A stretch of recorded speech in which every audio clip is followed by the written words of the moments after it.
The two most important economic documents, that is, the Economic Survey and the Budget, will set the near-term tone for the Indian stock market. Economic Survey, which essentially gauges the health of the economy, will be tabled in the Parliament later today, while the Union Budget will be presented tomorrow. According to a media report, a single volume economic survey for 2021-22 will be tabled this time, which could project a growth of around 9% for the next financial year. In recent times, making projections for the next year, particularly for GDP growth, has become tricky. Even before COVID hit the economy, economic surveys in India had been way off the mark in projecting the outlook.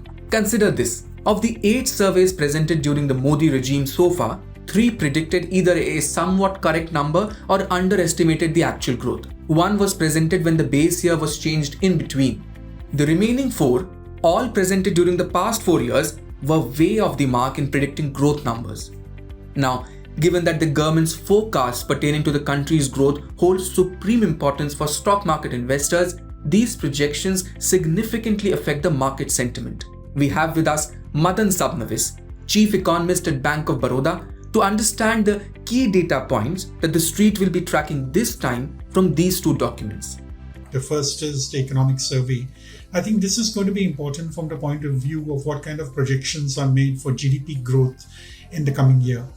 Otherwise, most of the information which comes in the economic survey has already been presented in some form or the other. So therefore, there will not be any particular surprises.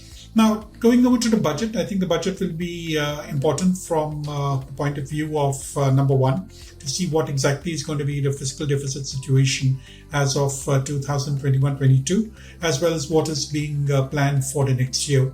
My sense is that there would be a tendency for reduction in the fiscal deficit ratio by at least 0.5% of GDP for 23 against the revised number for 2021-22.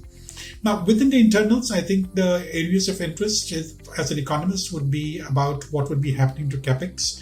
We have seen a lot of calls from analysts, economists, as well as industry for greater expenditure on capital expenditure. But here I think there are certain limitations given the size of the deficit, the size of the budget. I would not be expecting more than maybe around 8 to 10% increase in overall capital expenditure. Now, the numbers on GDP growth are again important, and we would tend to believe that it would be in the region of around 13% for 22-23, because this will be the basis on which there would be the calculations made for various taxes, especially corporate tax, GST collections, and to a certain extent also customs and income tax. This year, I think the government has said that disinvestment of LIC would take place, and that will probably happen. If that happens, one should remember that this lever of getting around 1 lakh crores will again not be available for 22-23, and therefore we'll have to probably go along with a smaller number for disinvestment for 22-23. On their part, investors are starting off this week with lighter portfolios after a heavy bout of selling over the previous week. The BSE Sensex and the Nifty 50 declined 3% last week, as profit booking ahead of the budget along with global headwinds kept investors on the sidelines. Let's go to Business Standard's Avadhut Bakkar to know how to play the markets ahead of the budget. The recent correction has seen both the indices, BSE Sensex and Nifty, dropping below the most crucial support of 17,000 for Nifty and 57,000 for BSE Sensex. However, the intraday weakness could not hold the bearish sentiments, and both the indices managed to recover and close above this sentimental level. Now, both the indices need to cross the selling range of 59,000 for Sensex and 17,700 for Nifty. The overall trend suggests that indices are in bullish territory as long as the crucial support of 57,000 and 17,000 are held decisively. For Nifty Bank, as of now, there is a formation of inverse head and shoulder which has a breakout at 39,000. If this index manages to conquer that, then one cannot neglect the possibility of Nifty Bank claiming a new level of 42,000, which is going to be a new all-time high. Clearly, markets are at their make or break levels, and budget will now hold the key for the next decisive move in the indices. Apart from the budget and the economic survey, Q3 earnings will keep stock-specific action alive on the street this week.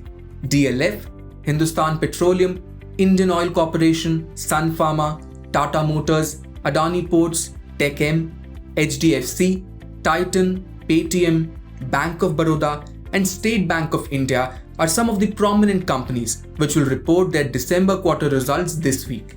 In the primary market, Vedant Fashions Limited, which owns ethnic wear brand Manyavar, will launch its initial public offering on Friday, February 4th. Globally, FII activity, oil prices, and bond yields will decide the movement in equities. If you like this video, share it and subscribe to Business Standard. For more news, views and insights, log on to www.business-standard.com. Do also follow us on YouTube, Twitter, Facebook, Instagram, Telegram and LinkedIn.